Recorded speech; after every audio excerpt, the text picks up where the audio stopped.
भोपाल में लॉकडाउन, इंदौर में भी पसरा सन्नाटा, उज्जैन में भी कोरोना ने घरों में कैद रहने को किया मजबूर। कोरोना की बढ़ती रफ्तार के बीच मध्य प्रदेश सरकार अब और ज्यादा सख्त हो गई है। राजधानी भोपाल के बाद अब इंदौर और उज्जैन में 9 दिन का संपूर्ण लॉकडाउन लगा दिया गया है। मतलब अब मध्य प्रदेश के 9 शहरों में 19 अप्रैल तक लॉकडाउन रहेगा। उज्जैन में महाकाल सहित सभी धार्मिक स्थलों को बंद कर दिया गया है क्योंकि राज्य में कोरोना संक्रमित लगातार बढ़ रहे हैं। बीते 24 घंटे में कोरोना मरीजों के रिकॉर्ड 4,986 केस सामने आए हैं। जिस तरीके से संक्रमण जिस दर से फैल रहा है उसको देखते हुए एक बहुत महत्वपूर्ण निर्णय ये लिया गया है कि जो लॉकडाउन अभी परसों तक सोमवार की सुबह 6 बजे तक होने वाला था उसको एक्सटेंड कर दिया गया है। उसको जो अगला वाला सोमवार है अर्थात जो 19 तारीख है 19 तारीख की सोमवार की सुबह 6 बजे तक अब लॉकडाउन रहेगा। छत्तीसगढ़ में भी कोरोना लगातार कहर बरपा रहा है। हालात को देखते हुए छत्तीसगढ़ सरकार ने राज्य के 10 जिलों में लॉकडाउन लगा दिया है। धमतरी राज्य का 10वां जिला है जहां प्रशासन ने लॉकडाउन की घोषणा की है। हालांकि लोगों को कोई परेशानी ना हो इसका भी ख्याल रखा गया है और कुछ जरूरी चीजों में प्रशासन ने छूट दी है। देश में कोरोना के केस अब रोजाना 1 लाख के आंकड़े को पार कर चुके हैं। जिन राज्यों में कोरोना विस्फोट ज्यादा हो रहा है वहां पर संपूर्ण लॉकडाउन का खतरा भी मंडरा रहा है।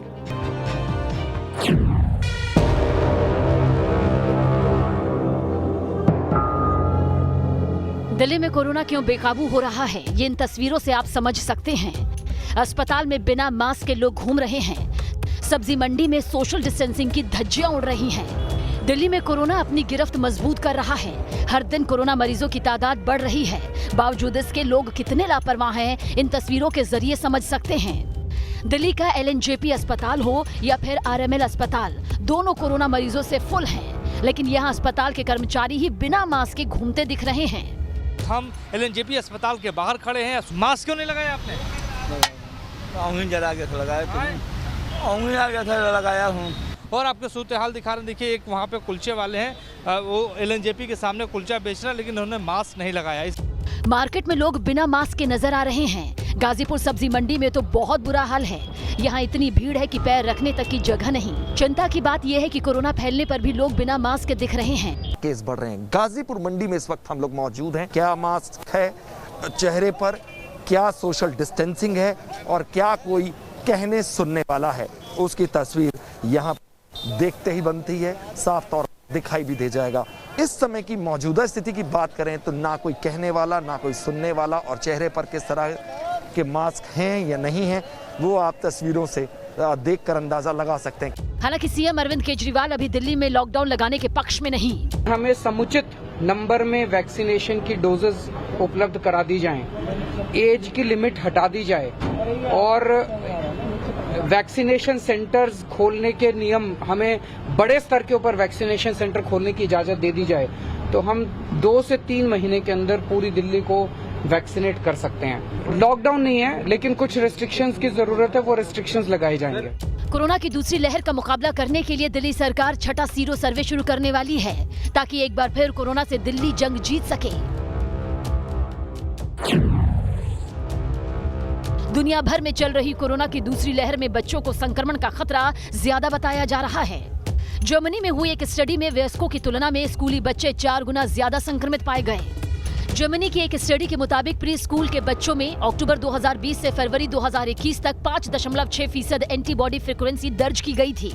वहीं नवंबर 2020 और फरवरी 2021 के बीच कोरोना टेस्ट कराने वाले स्कूली बच्चों में ये आंकड़ा 8.4% सामने आया। कुल मिलाकर स्टडी में ये बात सामने आई है कि दूसरी लहर में एंटीबॉडी फ्रीक्वेंसी पहली लहर की तुलना में लगभग 8 गुना अधिक रही। मेरे ख्याल से बच्चों में अगर आप एंटीबॉडीज टेस्ट करोगे तो 50% लोगों में ऑलरेडी इन्फेक्शन हो चुका होगा। अभी प्रायोरिटी होगी 12 साल से 18 साल के बीच में ट्रायल करने की, लेकिन 12 साल से कम के बच्चों को ट्रायल कब होगा, कब वैक्सीन आएगा, कह नहीं सकते। अलग अलग रिसर्च से बच्चों पर कोरोना के नए स्ट्रेन को लेकर खतरनाक जानकारियां सामने आ रही हैं। मसलन बुखार का बने रहना, त्वचा पर अलग रंग के पैच नजर आना, आंखें लाल होना, शरीर या जोड़ों में दर्द, उल्टी जैसा होना, पेट में ऐंठन होना, साथ ही फटे होंठ, चेहरे और होठों का नीला पड़ना। इसके अलावा थकान, सुस्ती, ज्यादा नींद आना, भूख न लगना या चिड़चिड़ापन महसूस होना। इन लक्षणों में से अगर कोई भी लक्षण आपको अपने बच्चे में नजर आए तो टेस्ट कराने में ही भलाई है। मतलब 1 साल पहले जहां हम खड़े थे वहीं आकर फिर खड़े हो गए हैं। एक तो कोरोना का नया स्ट्रेन समझ से परे है, दूसरी तरफ लापरवाही की इंतहा है। कोरोना से बचने का एक ही तरीका है, सतर्क रहें और सावधान रहें।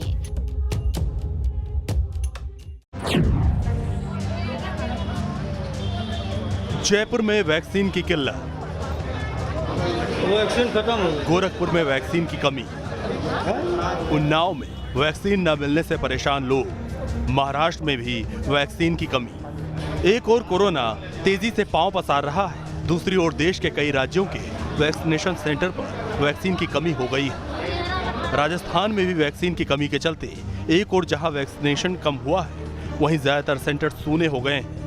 कई वैक्सीनेशन सेंटर्स पर भारी भीड़ के चलते हंगामा हो गया। ये शिविर लगाया गया, लोग एक साथ बहुत अधिक संख्या में आ गए, लिहाजा कई बार अव्यवस्थाएं फैल गई क्योंकि हर व्यक्ति चाह रहा है कि उसकी बारी पहले आए। ऐसे में अब जो व्यवस्था की गई है, यहाँ से जो वैक्सीन कराने आ रहे हैं, यहाँ पे गार्ड तैनात किया गया है, आने दिया जा रहा है जिनके, क्योंकि यहाँ बहुत संख्या यहाँ हो गई है, लिहाजा लोग बहुत ज़्यादा आ गए तो उनको भी बार बार मशक्कत करनी पड़ रही है। राजस्थान ही नहीं, यूपी के औरैया में भी वैक्सीन की कमी सामने आई, जिसके चलते लोगों को बिना वैक्सीन लगवाए घर लौटना पड़ा। गाजियाबाद में सिर्फ जिला अस्पताल में वैक्सीन बची है, बाकी वैक्सीन सेंटर पर वैक्सीन खत्म हो चुकी है। प्राइम मिनिस्टर बोल रहे हैं कि हर जगह उपलब्ध है, क्यों झूठ बोलते हो तुम? प्राइम मिनिस्टर हो। इन्हें पता है हमारे देश की आबादी इतनी है और गाजियाबाद की इतनी है, तो उतने मेडिसिन तो देनी चाहिए। अब मेडिसिन खत्म होगी। हालांकि सरकार कह चुकी है कि देश में वैक्सीन की कोई कमी नहीं है।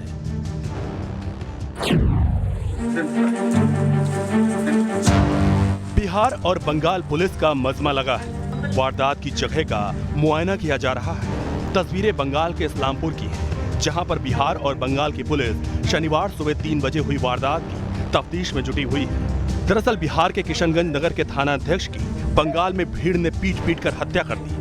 बताया जा रहा है कि बिहार के किशनगंज नगर के एसएचओ 22 चोरों को पकड़ने के लिए बिहार की सीमा से निकलकर बंगाल के इस्लामपुर इलाके में चले गए।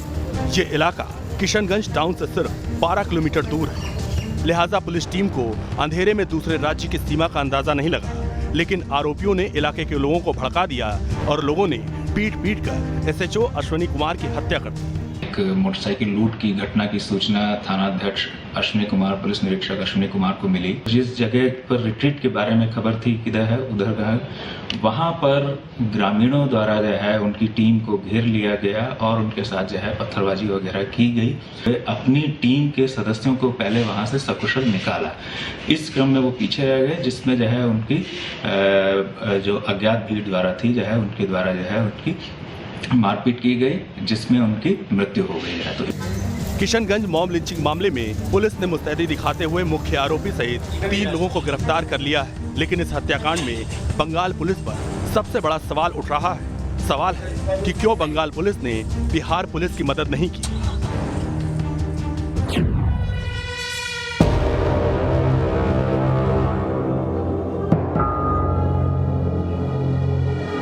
काशी विश्वनाथ मंदिर ज्ञान व्यापी मस्जिद परिसर का मामला एक बार फिर गर्मा गया है।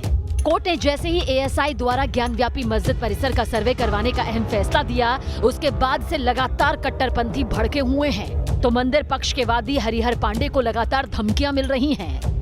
हरिहर पांडे को यासीन नाम के शख्स ने फोन पर जान से मारने की धमकी दी, जिसकी शिकायत हरिहर पांडे ने पुलिस में की।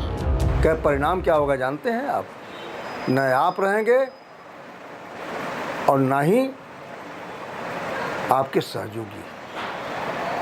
हम के कौन बोल रहे हैं, कहाँ से बोल रहे हैं? समझ लीजिए मैं दाल मंडी चौक से बोल रहा हूँ।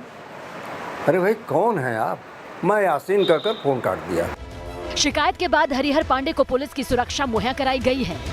हम लोग सीडीआर निकाल के उसके हम एनालिसिस कर रहे हैं, जांच कर रहे हैं उसकी, और तब तक के लिए उनको कल से ही हम लोगों ने एक सुरक्षाकर्मी उपलब्ध करा रखा है। काशी विश्वनाथ मंदिर ज्ञान व्यापी मस्जिद परिसर मामले की अगली सुनवाई 31 मई को है। लेकिन जिस तरह से फोन पर धमकी और कट्टरपंथी कोर्ट के फैसले पर भड़के हुए हैं, उससे कई सवाल खड़े हो रहे हैं।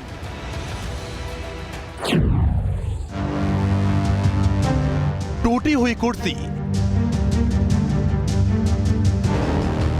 खून के छींटे, जमीन पर पड़ी चप्पल, ये तस्वीरें पश्चिम बंगाल में चौथे चरण की वोटिंग के बीच हिंसा की गवाही दे रही हैं। कूच बिहार के बूथ नंबर 126 पर फायरिंग हुई। इस गोलीबारी में 5 लोगों की जान चली गई। ऐसी जानकारी मिली है कि मतदान के दौरान बूथ पर 2 गुटों के बीच विवाद इतना बढ़ गया कि हिंसा होने लगी। बताया जा रहा है कि भीड़ बूथ पर हमला करने के लिए आगे बढ़ने लगी और वहां तैनात सुरक्षा बलों के हथियार छीनने की कोशिश की गई। इसी के बाद जवानों को हिंसा पर काबू पाने के लिए फायरिंग करनी पड़ी। इसी बूथ पे ये जो घटना हुई है वो इसी बूथ पर हुई है। यहाँ इसी पर हम लोगों ने देखा कि किस तरह से यहाँ के लोग बताने की कोशिश कर रहे हैं। यहाँ अंदर बूथ के अंदर आने के बाद ये आपको हाल दिख रहा है कि किस तरह से सब कुछ फैला हुआ बिखरा हुआ सब दिखाई दे रहा है। इस पूरे बूथ में हम यहाँ देख सकते हैं कि यहाँ पोलिंग ऑफिसर्स बैठे हुए थे और अब यहाँ कोई नहीं है। यहाँ कुछ पर्चियाँ हैं, बूथ कैंसिल हो चुका है। इसके अलावा कुछ चीज़ें ज़रूर यहाँ पड़ी दिख रही हैं। फायरिंग के बाद टीएमसी का पारा 7वें आसमान पर पहुंच गया। राज्य की मुखिया ममता बनर्जी ने कूच बिहार जाने का ऐलान कर दिया। इसके अलावा टीएमसी रविवार को पूरे बंगाल में प्रदर्शन करने वाली है। टीएमसी ने केंद्रीय बलों पर हिंसा का आरोप मढ़ते हुए केंद्रीय गृह मंत्री को निशाने पर ले लिया। আমি বারবার বলে আসছি সিআরপিএফ আমার শত্রু নয়, কিন্তু হোম মিনিস্টারের কথায় যে চক্রান্ত চলছে আজকে প্রমাণ হয়ে গেছে যে আজকে 4 জনকে গুলি করে মেরে দিয়েছে সিআরপিএফ যারা লাইনে দাঁড়িয়ে ছিল ভোটাররা। हालांकि फायरिंग पर सिलीगुड़ी रेंज के डीआईजी ने कहा है कि इस घटना में सुरक्षा बलों की कोई गलती नहीं है। एक रूमर स्प्रेड हो गया इधर कि वो लड़का को मोहम्मद मिनाल हक उसका नाम है, 14-15 साल का लड़का है, वो थोड़ा बीमार था। वो स्प्रेड कर दिया कि उसको पुलिस वाला सीआरपीएफ सेंट्रल पुलिस फोर्स क्या किया, उसको गोली करके मार दिया। ऐसा स्प्रेड हो गया। काम में 400-500 लोग लाठी गीटी क्या क्या लेके आ गया, इधर आके अटैक करने लग गया। ऑफिसर था इधर, वो लोग क्या किया, सेल्फ डिफेंस में वो लोग गोली चलाया। कूच बिहार के जिस बूथ पर हिंसा हुई वहां चुनाव आयोग ने मतदान रद्द कर दिया, तो सिलीगुड़ी में पीएम मोदी ने हिंसा में मारे गए लोगों के प्रति संवेदना जाहिर की। कूच बिहार में जो हुआ है वो बहुत ही दुखद है। जिन लोगों की मृत्यु हुई है मैं उनके निधन पर दुख जताता हूं। मेरी संवेदना उनके परिवार के साथ है। कूच बिहार के सितालकुची में बूथ नंबर 285 पर एक बीजेपी कार्यकर्ता की गोली मारकर हत्या कर दी गई। बीजेपी ने आरोप लगाया कि टीएमसी के लोगों ने बम और बंदूक से हमला किया। और चलिए सीधा रुक करेंगे, बड़ी खबर आ रही है इस वक्त कूच बिहार हिंसा पर। चुनाव आयोग ने बड़ा फैसला सुना दिया है। बता दें आपको कि 24 घंटे तक किसी भी बाहरी नेता के आने पर पाबंदी लगा दी गई है चुनाव आयोग की तरफ से। ये कहा गया है चुनाव आयोग की तरफ से जारी स्टेटमेंट में कि बाहरी नेता जनता को सुरक्षा बलों को लेकर भड़का सकते हैं। बंगाल के मुख्य सचिव और डीजीपी को इस बाबत उचित कदम उठाने के जहां निर्देश जारी किए गए हैं, वहीं इस पूरे मामले पर स्पेशल ऑब्जर्वर और स्पेशल पुलिस ऑब्जर्वर की नियुक्ति हुई है जो पल पल की रिपोर्ट देंगे चुनाव आयोग को इस पूरे मसले पर। कूच बिहार हिंसा को देखते हुए ये बड़ा फैसला उठाया गया है चुनाव आयोग की तरफ से। आपको बता दें कि कल ममता बनर्जी भी पीड़ित परिवार से मिलने के लिए जाने वाली थी, लेकिन अब वो भी नहीं जा पाएंगे। तो 5वें चरण के लिए साइलेंस पीरियड 48 से 72 घंटे का है। कूच बिहार हिंसा पर चुनाव आयोग ने किसी भी बाहरी नेता के आने पर पूरी तरह से पाबंदी लगा दी गई है और इसके पीछे वजह सुरक्षा बलों के खिलाफ भड़काने की बात सामने आई है।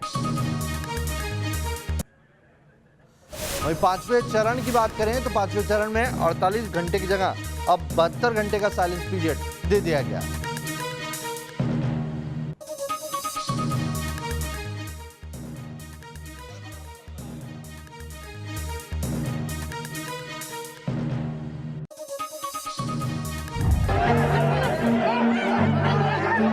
काफिले की घेराबंदी, नारेबाजी और हंगामा, कार का विंडो तोड़ा।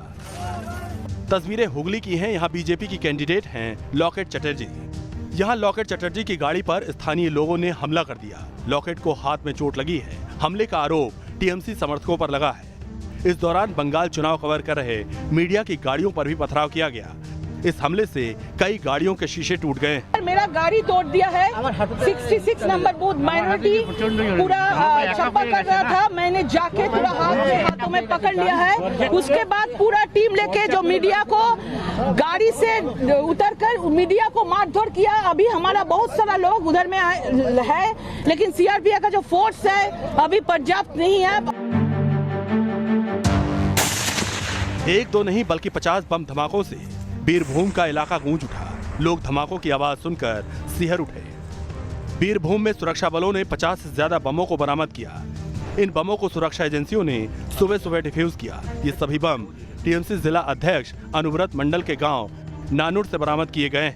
नानुर पुलिस ने रात भर इलाके में घेराबंदी की। इसके बाद बम एक्सपर्ट टीम ने बमों को डिफ्यूज किया। दक्षिण 24 परगना के बेहाला पूर्वी विधानसभा क्षेत्र से मतदान शुरू होने से पहले ही हिंसा की खबर आई थी। यहां 142 नंबर वार्ड पर बीजेपी के कार्यकर्ताओं के घर पर हमला किया गया है। इसके अलावा तोड़फोड़ और पथराव भी किया गया। बीजेपी ने इस हमले का आरोप टीएमसी पर लगाया है। वहीं बेहाला पूर्व से बीजेपी की उम्मीदवार टॉलीवुड एक्ट्रेस पायल सरकार की कार पर हमला किया गया है। इसका आरोप टीएमसी समर्थकों पर लगा है। इस हमले के बाद भी पायल सरकार हमले के पीड़ितों से मिलने उनके घर पहुंची और लोगों का हालचाल जाना। ऑब्वियसली तृणमूल के खिलाफ ये आरोप आ रहा है, क्योंकि जो लोग ये कर रहे थे वो लोग तृणमूल के ही अपने अंदर के लोग हैं। तो ऑब्वियसली मतलब किसी दूसरी तरफ इशारा तो जा नहीं रहा है। चौथे चरण की कस्बा सीट पर भी हिंसा का जोर दिखा। यहां बीजेपी की उम्मीदवार इंद्रानील खान पर हमला हुआ है। दीदी, ओ दीदी। मिशन बंगाल पर निकले पीएम मोदी ने टोलाबाजी, करप्शन और गुंडागर्दी को लेकर ममता बनर्जी को निशाने पर लिया। दीदी इतनी हताश हो चुकी है कि वो बंगाल के मतदाताओं को, आप सभी को बदनाम कर रही है। साथियों, चुनाव में हार निश्चित देख दीदी अब अपने पुराने खेल पर उतर आई है। पीएम मोदी ने सिलीगुड़ी और नादिया में चुनावी रैली की और रैली के मंच से पीएम मोदी ने दम भरा कि इस बार बंगाल में बड़ा परिवर्तन होने वाला है और हार के डर से दीदी बौखला गई। बंगाल में 4 चरण के चुनाव हो चुके हैं, लेकिन अब भी 4 चरण का मतदान बाकी है। आपका ये उत्साह, ये उमंग, ये प्यार, ये आशीर्वाद मेरे लिए बहुत बड़ी अमानत है भाई।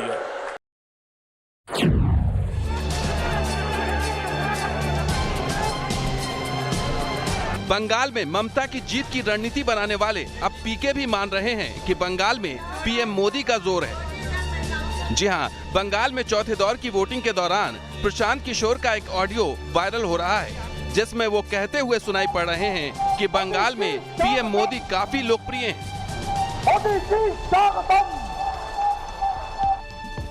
पहले तो एक बात है कि मोदी का एक कल्ट है जो कि बन गया है पूरे देश में, जो कि द डिग्री कुड वेरी, लेकिन 10%, 15%, 20%, 25% ऐसे लोग हैं जिसको मोदी में भगवान दिखता है। चाहे सही दिखे गलत दिखे वो एक अलग बहस का मुद्दा हो सकता है। स्पेशली जो यहाँ हिंदी भाषी है वो मोदी का सपोर्ट का कोर बेस है, कोर है। प्लस जो एंटी इनकम्बेंसी वो स्टेट गवर्नमेंट के खिलाफ है, सेंटर के खिलाफ है नहीं।